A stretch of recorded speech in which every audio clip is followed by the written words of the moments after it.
Good morning, my magnificent friends. It's Friday, back with Tea with Sue. Oh, in case you haven't met me, I'm Sue Paulson, your magnificence mentor. I just about forgot to tell you that. Not that that's that important in the whole scheme of things, but there you go. Well, welcome. A couple of weeks ago, I was with my painting buddies in Mazatlan. Oh, I was on Zoom here in the cold in Canada, and they were in Mazatlan. Let me clarify that. And the lesson was to paint shadow monsters.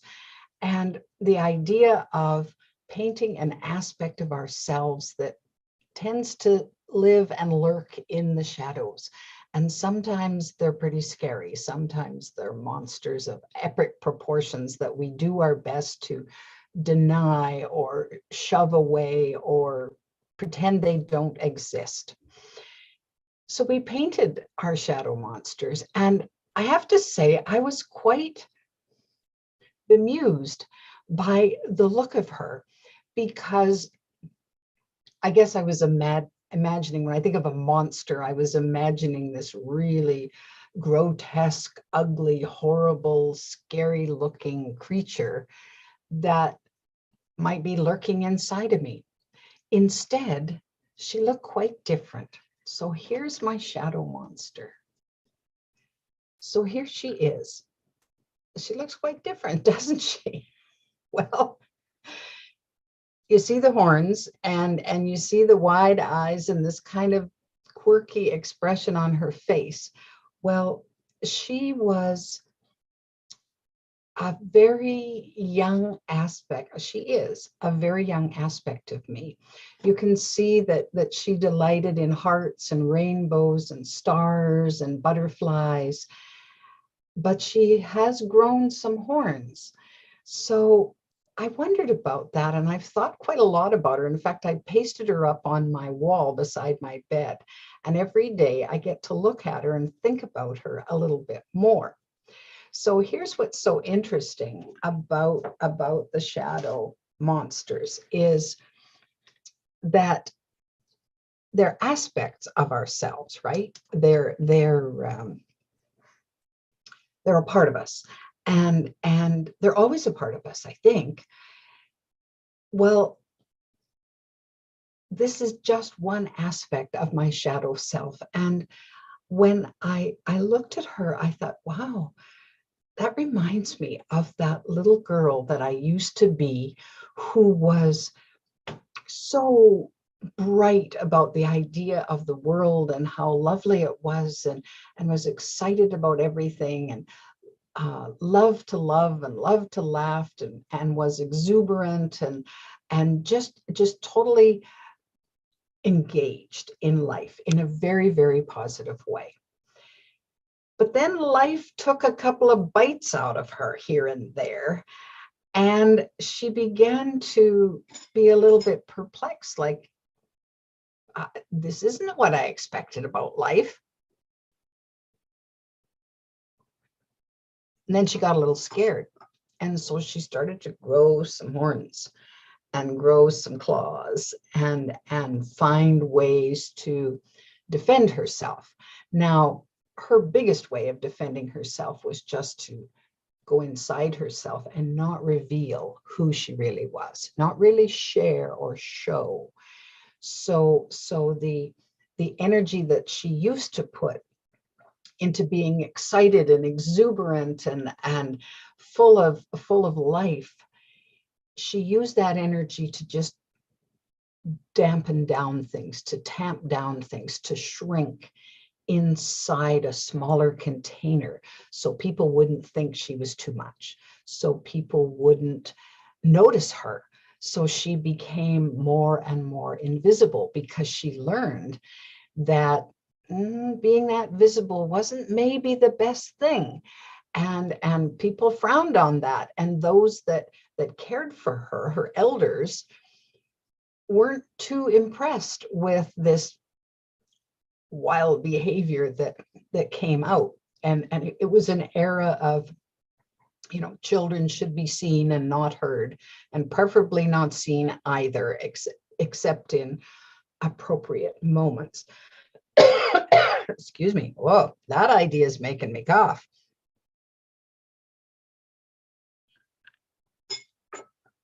So it's interesting that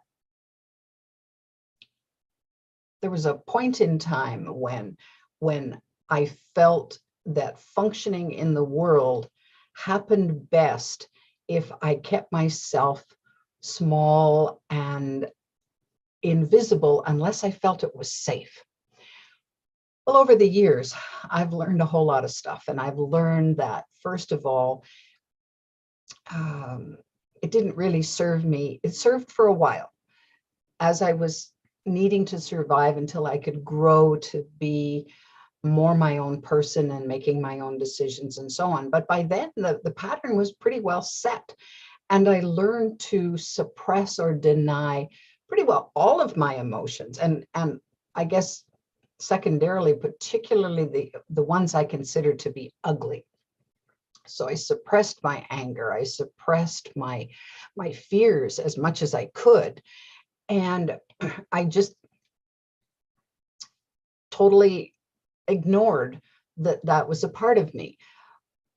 But isn't it interesting when we suppress the parts of ourselves that we think are inappropriate, or we don't like them, or we're scared of them, that we start seeing them in other people. Other people cross our paths that mirror for us the very things that we're uncomfortable with. All right. So maybe you come across someone who just vents their anger, and you go, whoa, that's pretty scary. Well, I don't have that level of anger. Well, okay, maybe you don't express that level of anger, but it's there. It's there.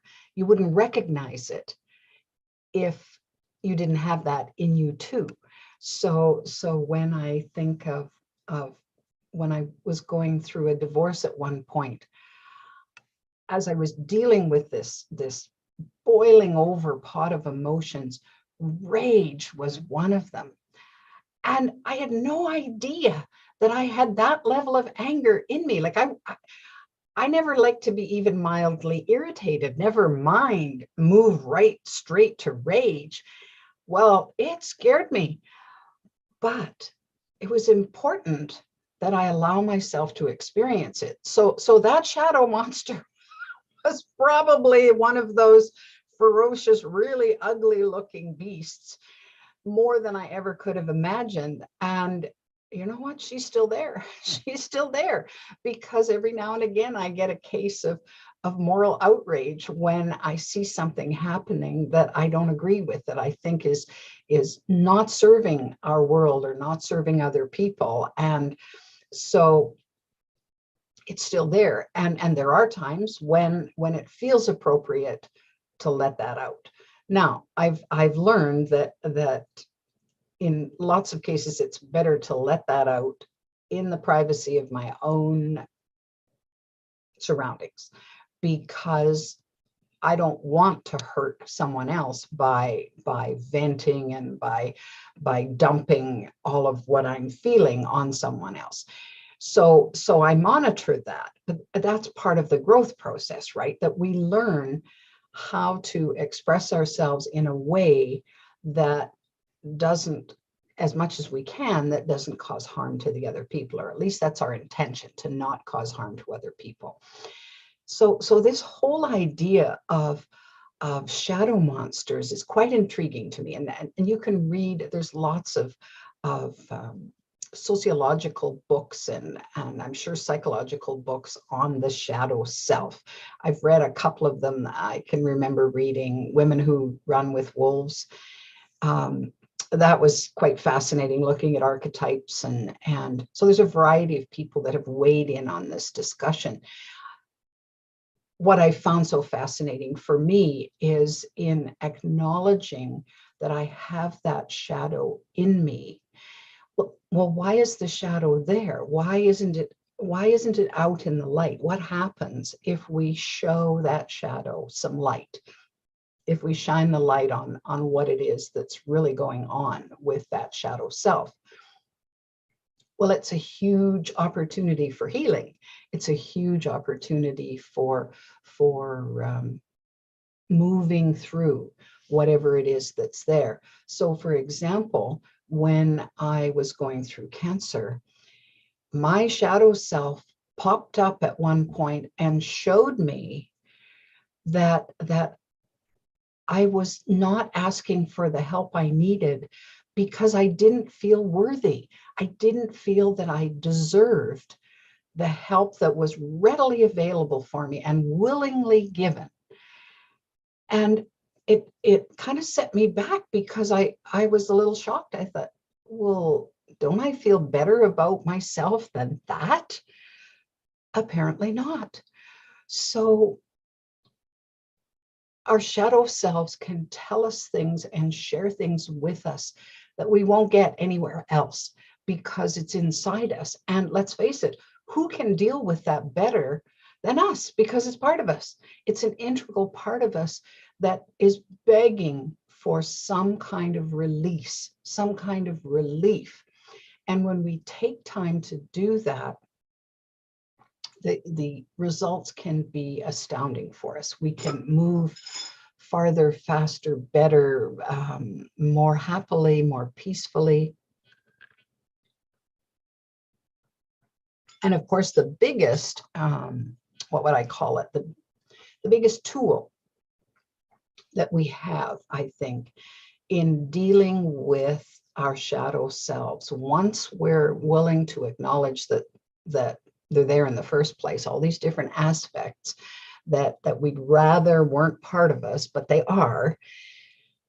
Once we accept that and we say, okay, let's take a look here. What do we need to do? Well, all we really need to do, once we've acknowledged, accepted, and shone the light a little bit on whatever part of that becomes important, all we really need to do is forgive. Forgive that part of ourselves that was so fearful or so angry or so hurt that it couldn't express itself in an easier way, in a better way, in a more peaceful way, in a more joyful way, because it got stuck somehow. It got stuck in the madness of the drama that it created around that. Well, it's time to step up to the plate and forgive yourself for all of those bits that collected and are stored inside you, and say, look, I forgive you. I forgive your perception of that. I forgive the trauma that caused. I forgive the hesitation. I forgive you. Whatever that means for you, forgiveness is that amazing release that says, it's okay. I can let this go now. I don't need to hold on to this anymore. Now, the process of forgiveness can be an ongoing one. And when we track back to, well, why did this happen? And we look at the sequence and all the pieces that came into play, then it's kind of a fascinating look. And then you realize that ultimately there's nothing to forgive, that you did what you did out of whatever the rationale or reasoning was at the time. You did the best you could. Well, if it didn't turn out the way you wanted, or you behaved less than who you know you are, less than magnificent, then forgive that. Forgive all of it and say, wow. And what's kind of fascinating to me is that ultimately, when we move into that space of forgiving ourselves, then it often becomes easier to forgive others, to forgive hurts that were visited upon us, to forgive other people, their disregard of us, or the fact that they didn't treat us that well, or whatever. We can move into that because ultimately we're all in the same boat, right? And the person who did something that was hurtful or upsetting to you did it from their own shadow self. So we're all dealing with these parts of us that are coming up to be healed. Well, I've said lots of times that it's important to unlock and then begin to embrace our own magnificence. Well, how do we do that? By letting some of these shadows out and dealing with whatever you find and say, okay, I can deal with this. I can work with this. I can honor my shadow self for the lessons that he or she has brought me, and then let it be. I can forgive myself for all of that because I'm worthy of more than what I've been giving myself. I don't need to trap myself in this prison of my own making because I'm resistant to, oh no, I don't want to let those shadows out because, that way there be dragons. So, you can do this because you're that magnificent. So this week, I want to encourage you to think about the aspects of yourself, the shadow part, the monster part, that raises its little ugly head from time to time and says, I'm still here, I'm still here. And talk to it, forgive yourself. And I think you'll come to a peace that maybe you didn't have before. That's it for today. Enjoy your weekend. We'll see you next week. And if you're enjoying Tea with Sue, you can subscribe to my channel. You can also download my app, The Magnificence Mentor, which is a free download. There's lots more Tea with Sue on there. We'll look forward to reconnecting. Bye for now.